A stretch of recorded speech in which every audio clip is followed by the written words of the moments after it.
Hello everyone, this is Dr. Ritika Mani, Dolphin PG Institute of Biomedical and Natural Sciences from the Department of Physiotherapy. Our today's topic is about the cerebral palsy. So, now let us discuss about it. What is cerebral palsy? Static non-progressive disorder of the CNS secondary to an insult to immature brain resulting in varying degree of motor milestone delay and dysfunction. So basically, cerebral palsy is a term used to describe a broad spectrum of motor disability which is non-progressive and is caused by damage to the brain at or around your birth time. It is a disorder which develops due to the damage of CNS, and this damage can take place before, during or immediately after the birth of the child. CP is a disorder of tone, posture or movement. The child may appear to worsen if not given proper intervention, and not because of an increase in lesion in the brain but just because of the damaged brain is not able to cope up with the physical demand of the growing body and the increasing demand of the environment surrounding the child. It results in paralysis, weakness, incoordination or abnormal movements. Now, what are the etiological factors? First one is the prenatal causes include infection, that is a torch infection caused by toxoplasmosis, other syphilis, hepatitis B virus, rubella virus that leads to the fetus which produce multiple symptoms in the fetus. Next one can be of cerebral malformation, intrauterine virus infection of rubella and cytomegalovirus virus infection which led to the severe brain damage along with associated visual and hearing problem with cataract. Now, obstetrical complications include preeclampsia, that is the high BP during pregnancy. Then abruptio placenta, that is the detachment of the placenta from uterus. Placenta previa and placental infarction. Other include maternal diseases, then trauma to mother, hypoglycemia, that is low blood sugar for long period leads to brain damage of the child, then malnutrition, malnourishment of the fetus, especially in case of twins. Then exposure of the mother's abdominal area to repeated X-ray radiation, prolonged use of medication also like steroids by mother can also lead to this problem. Now, what are the perinatal causes? Prematurity is one of the factors, that is premature babies are more prone to brain damage either due to the trauma during delivery and later on due to the immature respiratory and cardiovascular system. Therefore, they are likely to be develop hypoxia and low blood sugar, low blood pressure. They are more likely to develop jaundice, hemorrhage because of liver immaturity. Now, other can be low birth weight, complicated delivery, that is asphyxia, cerebral trauma that can be occurred due to disproportion, breech delivery, forceps delivery, rapid delivery, then hyperbilirubinemia, blood incompatibility, infections like herpes simplex meningitis or severe hypoglycemia.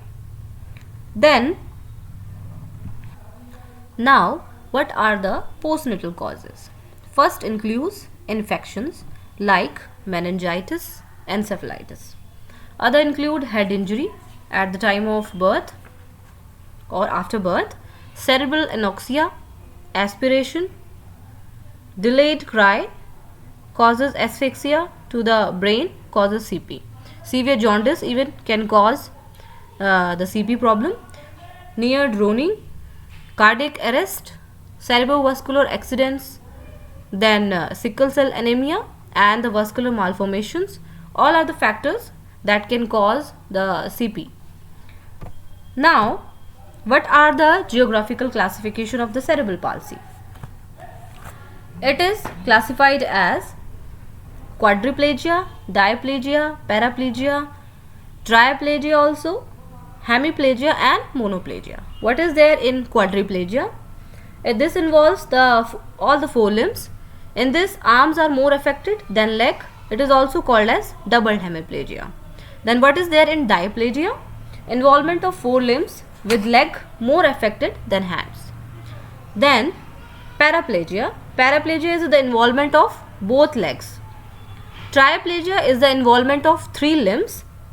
Hemiplegia is the involvement of one side of the body, and monoplegia is there when only one limb is affected. This is the geographical classification of CP. Next is the physiological classification, includes spastic, athetoid CP, choreiform, rigid, ataxic, hypotonic and mixed form. What is there in spastic? It is most common type associated with injury to the pyramidal tract in immature brain. Spasticity seen in cerebral palsy is usually clasp knife, and that may change with change in position, which means that spasticity may vary from supine to prone. In supine we see increase in extensor tone, and in prone position we see increase in flexor tone. This is a result of tonic neck reflexes and labyrinthal reflexes when the tone also varies with the position of head and neck. Here Babinski sign is positive. Voluntary control in these children is also affected, and they might find difficulty in initiating the movement. When a normal person is there in walking, there is flexion, adduction and external rotation seen in spastic CP. Moreover, there is co-contraction due to the absence of reciprocal inhibition. These postures are as a result of spastic muscle groups which become tight and are usually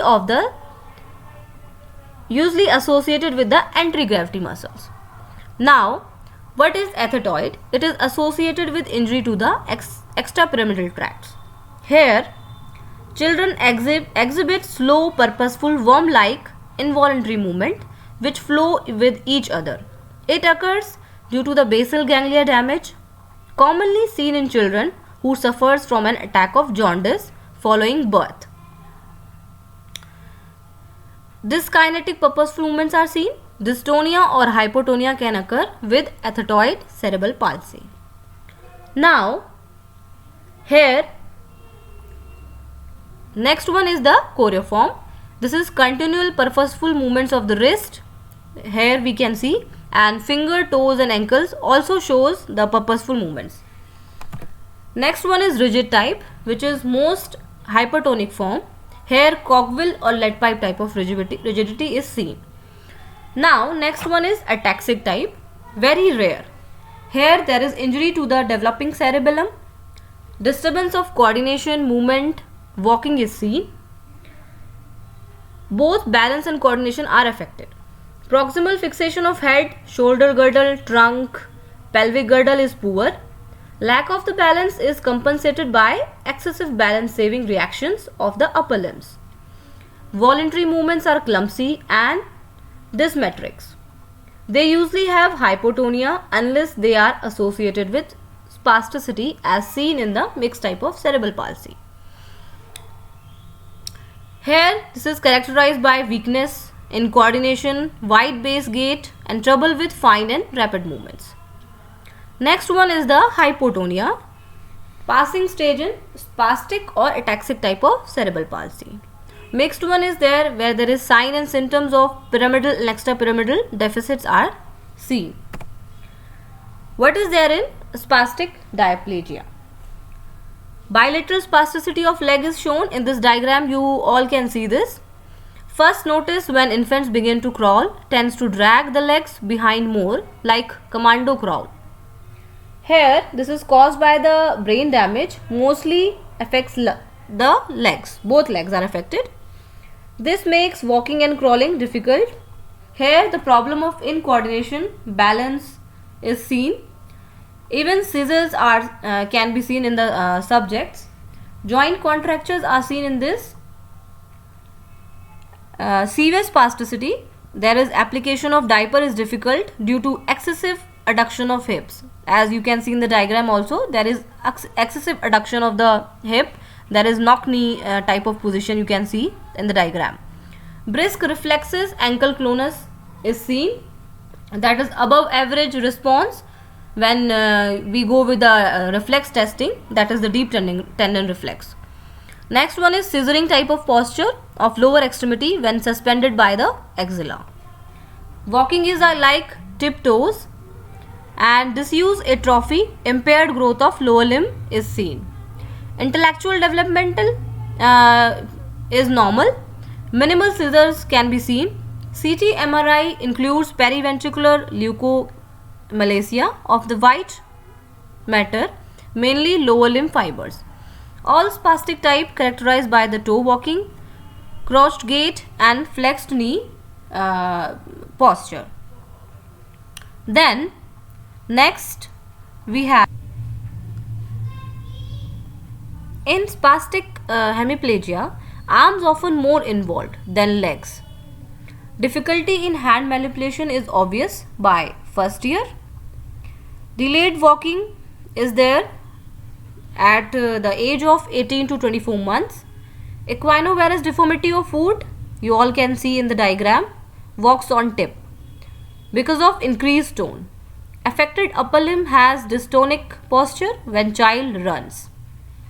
Deep tendon reflexes increased, ankle clonus and Bemensky signs are there, which is positive.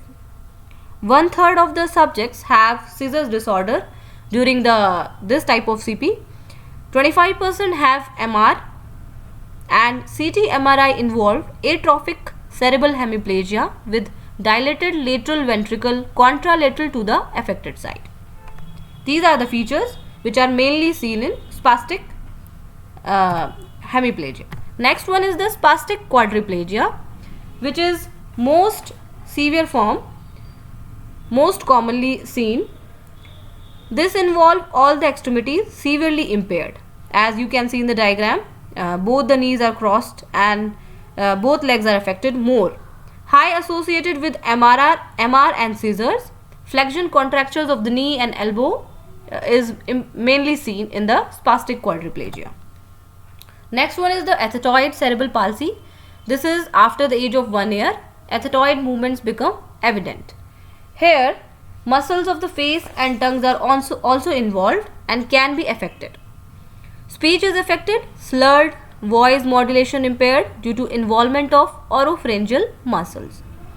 Upper motor neuron signs not present. Scissor is uncommon. Chorea is seen, that is the uncontrolled movements. Characterized intellect, performance of the child is preserved, characterized by an exaggerated step of hip knee hyperextension. A backward lean and shoulder girdle and trunk extension is seen. You all can see in the diagram also. This is a child is having typical ethetoid arm. Hand movements may be seen as regular. Shaking of the hand is seen. Spasm of the muscles is there.